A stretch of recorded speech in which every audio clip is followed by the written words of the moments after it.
come your masters of war. You that build the big guns,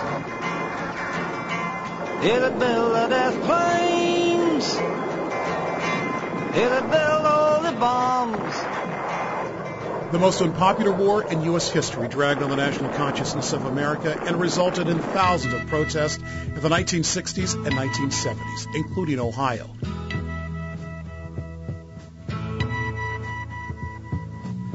There's something happening here, but what it is ain't exactly clear.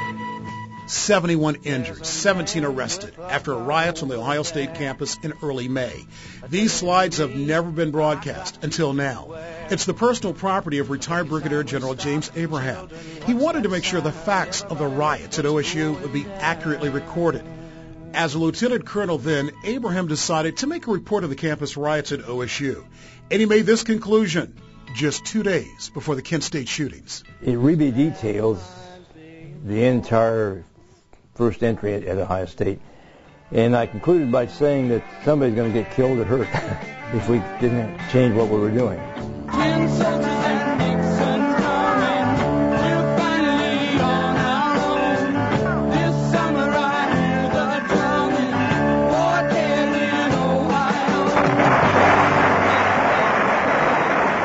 And then it happened, May 4th at Kent State. The 145th Infantry of the Ohio National Guard called in to control the unrest on the Northeast Ohio campus. And several chaotic moments turned into national news and an historic event.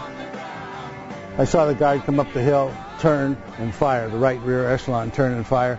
And then I knew, since I saw the smoke, light travels faster than sound, I saw the smoke come out of the weapons, and I ran over and dove for cover behind that tree, which then was a tree and bushes. So I was over there. Memorials and reminders to the shootings can be found within that 17.5 acre of campus. The places where the 4 students were shot and killed, forever blocked in this parking lot, the spots where they died, and a marker in the parking lot as well. And this iron sculpture will always show a violent reminder of that day. It's common to see spring flowers blooming on college campuses in the spring, and Kent State is no exception, but only at Kent State University will you find 58,168 daffodils, a very colorful and annual memorial to the American lives lost during the Vietnam War. Where have all the flowers gone? Long time passing. A sea of bright, peaceful yellow in the same area that caused so much pain and confusion for so many.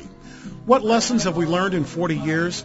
The Center for Peaceful Change turned into an undergrad degree program, Applied Conflict Management, with 1,200 students enrolled each year, a living memorial to the dead students. The idea was there's always going to be a need for change. Institutions change, people change, political systems change. How can we manage change? How can we teach about change? How can we structure change so that it's constructive, not destructive, so that it's peaceful, not violent? If we're going to avoid these sort of things in the future, we need to understand the cause and not just the effect.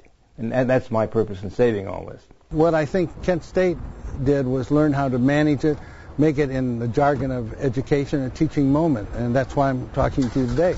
This is a teaching moment, so we can learn about it, get the facts right, and hopefully prevent it from ever happening again. At Kent State, Mike Jackson, NBC4.